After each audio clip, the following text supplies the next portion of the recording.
Oliver Twist, chapitre 7, qui montre comment Oliver se retrouva en compagnie du joyeux vieillard, tandis qu'un important personnage lui faisait du tort. Dans la salle d'une taverne, située dans le secteur le plus crasseux de Little Saffron Hill, deux hommes étaient assis à une table, un pot de bière et un verre de gin posé devant eux. L'un des deux était Fagin. À son pantalon de toile bise et son manteau de velours, le lecteur n'aurait pas eu de mal à reconnaître M. Saxe Bill dans la personne du second. Le chien blanc était à ses pieds, occupé à lécher une coupure qu'il avait sur le côté du museau, trace d'une bagarre récente. Nancy entra, décorée du bonnet, du tablier, du panier, avec la serviette et de la clé. « Alors, ma poule, t'es sur la piste, hein ?» demanda Bill Saxe. « On peut dire ça comme ça, » répondit-elle. « Le gosse a été malade. Il est resté au Pajot sans sortir depuis le premier jour. » Après cette nouvelle rassurante, la conversation roula sur d'autres sujets. Puis Nancy tira son châle sur ses épaules et déclara qu'il était temps d'y aller. Saxe se proposa de la raccompagner. Ils sortirent, laissant Fagin absorbé dans la lecture d'un journal satirique. Pendant ce temps, Oliver se dirigeait joyeusement vers la boutique du libraire.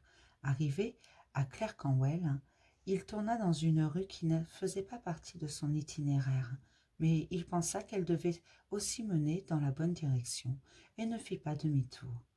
En marchant, il songeait combien il pouvait se dire heureux quand il fut brutalement tiré de ses rêveries par une femme qui cria très fort « Oh, mon petit frère !» Il n'avait pas plutôt levé la tête pour voir qui s'adressait ainsi à lui qu'il se sentit arrêté par deux bras qui lui entourèrent le cou. « Laissez-moi » cria Oliver en tentant de se dégager. La seule réponse fut une suite de cris de joie proférés par la jeune femme, qui portait un tablier et une clé à la main. « Bonté divine, je t'ai enfin retrouvé. Quel vilain garçon tu es de m'avoir fait faire autant de soucis. Rentrons à la maison, mon chéri. »« Que se passe-t-il » demanda une commère qui assistait à la scène. « Ah, madame, c'est mon petit frère. Il s'est sauvé de chez nous pour courir les rues avec des voyous. Il a brisé le cœur de notre mère. »« Petit scélérat » grogna une femme toute prête à aider Nancy. « Dépêche-toi de rentrer chez toi, sacripant » ajouta une autre. « Ce n'est pas vrai » cria Oliver. « Je ne le connais pas. Je n'ai pas de sœur ni de mère d'ailleurs. Je suis orphelin et je vis à Pentonville. »« Vous l'entendez comme il me nargue » dit la jeune fille. « Mais c'est vous, Nancy ?» dit Oliver, qui voyait son visage pour la première fois. « Vous voyez bien qu'il me connaît, dit-elle. Il s'est trahi. »« Que diable se passe-t-il » demanda un homme qui s'était tenu un peu à l'écart avec un chien blanc hérissé sur les talons. « Mais c'est le petit Oliver. Veux-tu retourner chez ta mère, vaurien que tu es ?»« Je ne le connais pas, » hurla Oliver. « Je ne veux pas aller avec eux. Au secours, à l'aide !»« À l'aide ? Je vais t'aider, moi, » répliqua Saxe. « Allons, Nancy, il vaut mieux que je vous raccompagne à la maison. » Joignant le geste à la parole, Saxe saisit le garçon par le bras. Oliver était terrifié. Au premier étonnement avait succédé chez lui un sentiment d'horreur, seul face à la force brute de Saxe, qui, de plus, se trouvait soutenu par des badauds de plus en plus nombreux. Que pouvait-il faire? Toute résistance était inutile. En un instant, il fut entraîné à vive allure dans un labyrinthe de cours, où personne ne prêta attention aux cris qu'il continua de pousser de temps en temps. Les becs de gaz étaient partout allumés. Madame Bedouin attendait anxieusement devant la porte ouverte, et les deux messieurs restaient assis côte à côte dans le bureau obscur, la montre entre deux. Pendant ce temps, Oliver et ses ravisseurs marchèrent toute une demi-heure, par des rues sales et peu fréquentées, pour atteindre finalement une boutique qui semblait fermée et inoccupée depuis des années. La maison était quasi en ruine. Une pancarte signalait que les lieux étaient à louer. Elle semblait pendre là depuis des années. Nancy tapa une certaine façon au volet et, peu après, la porte s'ouvrit doucement. Ils parcoururent un couloir sombre, descendirent une volée de marches, entrèrent dans une pièce basse de plafond et humide qu'éclairait finalement un feu allumé dans la cheminée. En les voyant, Fagin ôta son bonnet de nuit et leur fit la révérence. « Ravi de te revoir aussi chic, hein, dit-il à Oliver, en palpant l'étoffe de son manteau. Le filou va te donner d'autres vêtements, pour pas que tu salisses ceci, hein? Mais tu sais, t'aurais dû écrire pour prévenir que tu revenais. On t'aurait gardé quelque chose au chaud pour dîner. » À ce moment-là, une des mains que le filou promenait dans les poches d'Oliver tomba sur le billet de 5 livres. Quand il l'en retira, « Oh là, petit drôle !» dit Sikes. « Ça, c'est pour Mézing. Le bifton est à moi et à Nancy. Et encore, hein, il paye pas la moitié de la peine qu'on s'est donnée à l'enlever. » La mort dans l'âme, Fagin fit signe au filou de donner le billet. Sikes le plia plusieurs fois et le cacha dans le nœud de son foulard. « Tu peux te garder les livres, hein, vieille momie, dit-il, à supposer que tu sais lire. Ou alors vends-les. »« Ils sont au monsieur si gentil, cria Oliver. Je vous en prie, rendez-les lui, et aussi l'argent. Vous pouvez me garder ici, mais renvoyez les livres, sinon lui et la vieille dame croiront que je les ai volés. »« T'as raison, Oliver, remarqua Fagin en faisant un clin d'œil à Sikes. Ils croiront que tu les as volés, et nous, on pourrait rien souhaiter de mieux, hein? Ouais, renchérit Bill Sikes, parce que comme ça, ils iront pas poser de questions à ton sujet, des fois qu'après, ils seraient obligés de te faire mettre en tôle. De ce côté-là, on est tranquille, Mimile. Ces mots entrèrent dans le cœur d'Oliver, comme autant de coups de poignard, mais que pouvait-il faire à part pleurer?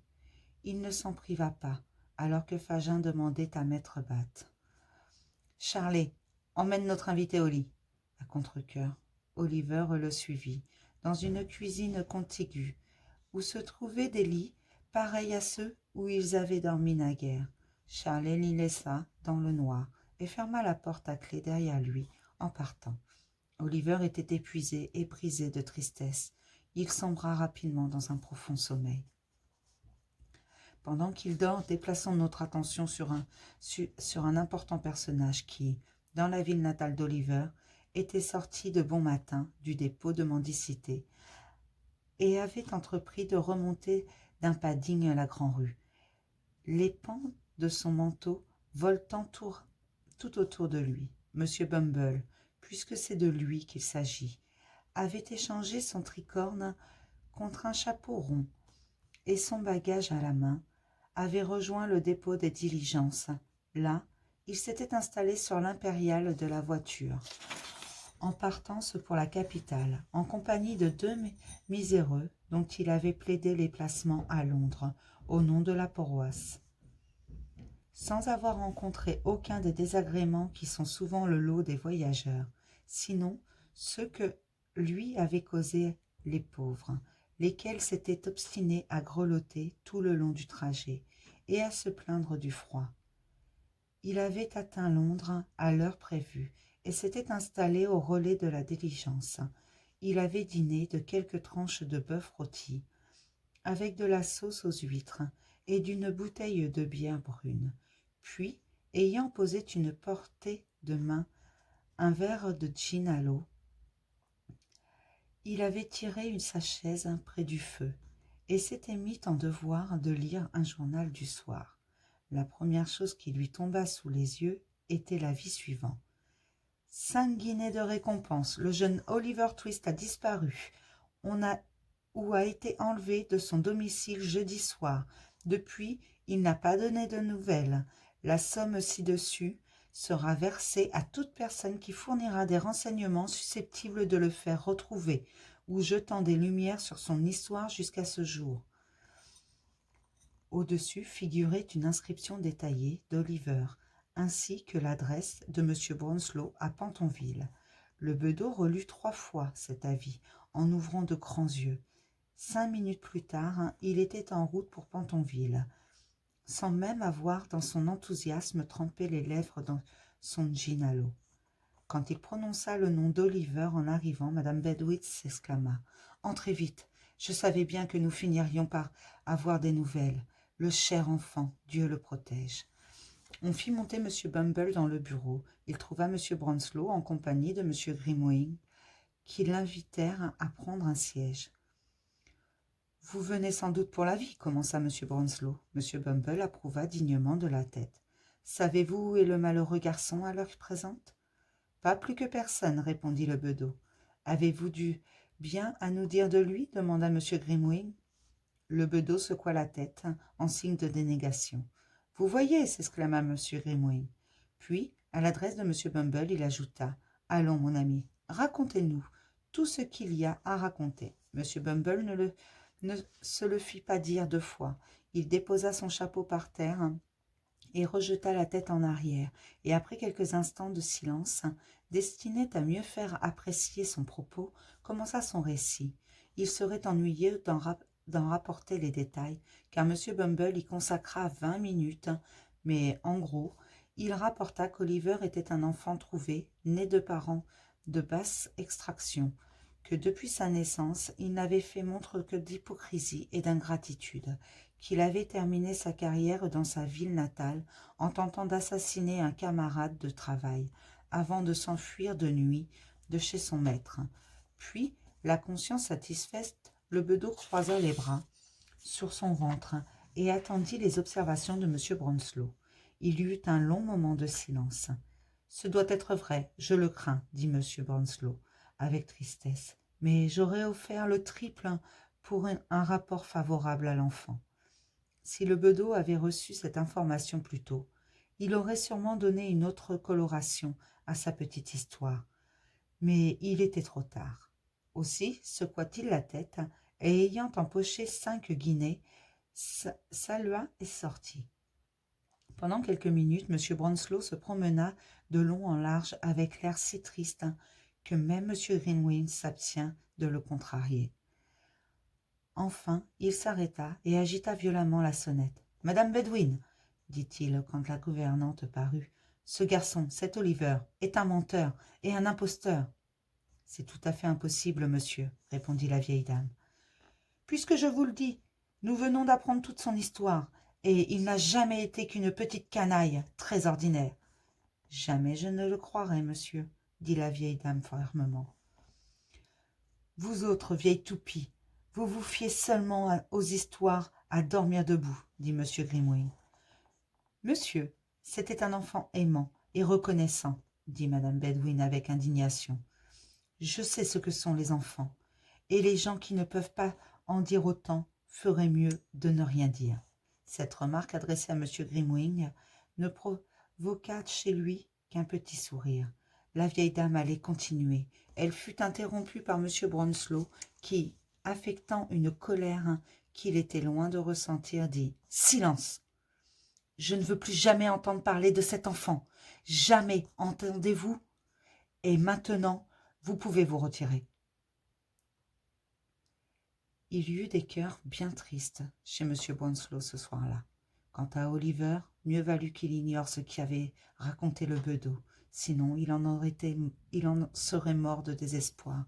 Le lendemain matin, Fagin fit à Oliver un long prêche sur l'affreux péché qu'est l'ingratitude. Pour illustrer sa leçon, le vieillard lui raconta l'histoire d'un garçon que, par pure philanthropie, il avait pris sous sa coupe, et qui n'avait rien trouvé de mieux à faire que de commettre le même crime qu'Oliver, en essayant de prendre contact avec la police. Hélas pour lui, ce garçon avait été pendu, un matin, à la prison d'Old Bailey. Fagin ne chercha pas à cacher sa responsabilité dans cette fin triste. Il regretta l'entêtement et la traîtrise du jeune homme, qui l'avait contraint à porter contre lui certains témoignages, qui, pour n'être pas vrais, n'en avaient pas moins été indispensables à sa sécurité, à lui, Fagin, et celle de ses amis. En l'écoutant, Oliver ressentit son sang se glacer, car, même s'il comprit mal l'avertissement que contenaient ces propos, il avait assez d'expérience pour savoir que la justice peut confondre l'innocent avec le coupable, et ne doutait pas que le vieux Scélérat était capable de mettre ses menaces à exécution. Pendant tout le reste de cette journée et les jours qui suivirent, le garçon demeura tout seul, le plus souvent enfermé dans la cuisine, abandonné à ses pensées. Il se désola en se disant que ses amis de Pentonville devaient se faire une piètre opinion de lui. Puis, au bout d'environ une semaine, Fagin ne ferma plus la porte à clé. Oliver put rôder dans la maison. C'était un endroit très sale. Dans toutes les pièces, les volets étaient solidement fermés par une barre vissée dans le bois. À part des araignées, il n'y avait aucun signe qu'il y eût quoi que ce soit de vivant dans les parages. Oliver trouva bien, au grenier, une fenêtre sans volet, mais elle était condamnée, et les vitres étaient tellement recouvertes de suie qu'elles laissaient voir seulement une masse indistincte de toit et de cheminée grise que le garçon observait tristement des heures durant. Au bout de quelques journées supplémentaires de cet isolement, Oliver fut à nouveau admis dans l'enrichissante compagnie de M. Batt et Dawkins. L'un et l'autre lui vantèrent les avantages du métier et lui demandèrent avec sévérité s'il envisageait de continuer toute sa vie à vivre au crochet de ses amis. Dans la journée, les deux garçons et le joyeux vieillard jouaient souvent au petit jeu qui avait tant surpris Oliver la première fois.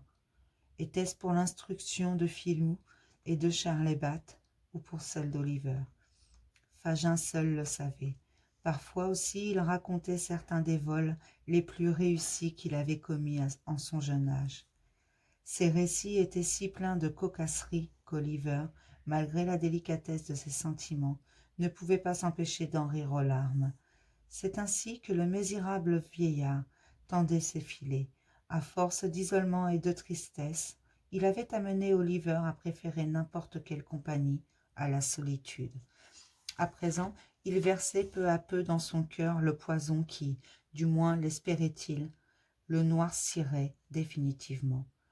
Quelque temps plus tard, par une nuit particulièrement sombre et pluvieuse, Fagin sortit de sa tanière, après avoir revêtu sa redingote à rapiécer et relevé son col plus haut que ses oreilles, de manière à ce qu'il dissimule le bas de sa figure. Il parcourut un grand nombre de rues étroites et fangeuses, jusqu'à Bethnal Green. Tournant à gauche, il s'enfonça dans le dédale des ruelles de pauvres qui abondent dans ce secteur, avant de parvenir devant une maison délabrée, qu'éclairait un seul réverbère. Il frappa à la porte, et après avoir échangé quelques mots avec l'homme qui lui ouvrit, monta. On entendit un chien grogner, et une voix demanda qui était là. « C'est moi, dit Fagin, seulement moi. »« Alors ramène ta carcasse, dit Bill Sax.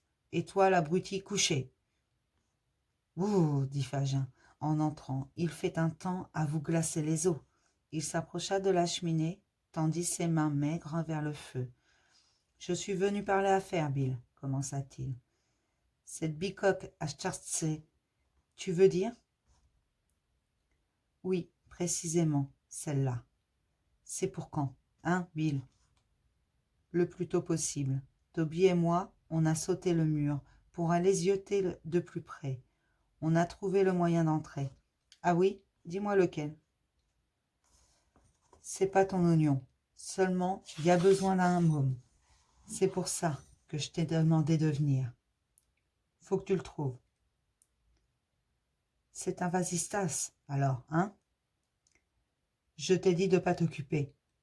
Eh bien, alors, je te donnerai Oliver, hein, Bill? Pas lui, dit Sax. Les bons de rien. Il est peut-être pas aussi débrouillard que d'autres, mais tu as besoin pour quoi, hein?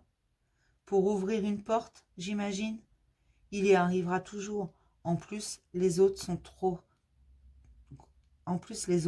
tous trop grands. C'est vrai qu'il est juste de la taille que je veux. Il fera tout comme tu lui diras, hein, Bill? Tu verras, il pourra pas s'en empêcher, à condition que tu lui fasses assez peur. Lui faire peur? L'aura bien assez la pétoche, une fois au boulot. C'est prévu pour quand? Demanda Fagin. J'ai prévu avec Toby la nuit, après-demain, répondit Sikes. C'est bien, dit Fagin. Il n'y aura pas de lune. Dans la discussion qui suivit, il fut décidé que Nancy se rendrait au repaire de Fagin le lendemain et qu'elle ramènerait Oliver chez Sikes. Là-dessus, pour fêter cet accord, Sikes se mit à excluser des vers d'eau-de-vie, à un rythme frénétique, tout en chantant des chansons assez peu musicales, qu'il entrelardait de jurons variés. Puis, il se leva pour inspecter sa boîte à outils, tomba comme une masse sur la dite boîte et s'endormit où il était tombé. Fagin ouvrit la porte et se coula dans la nuit.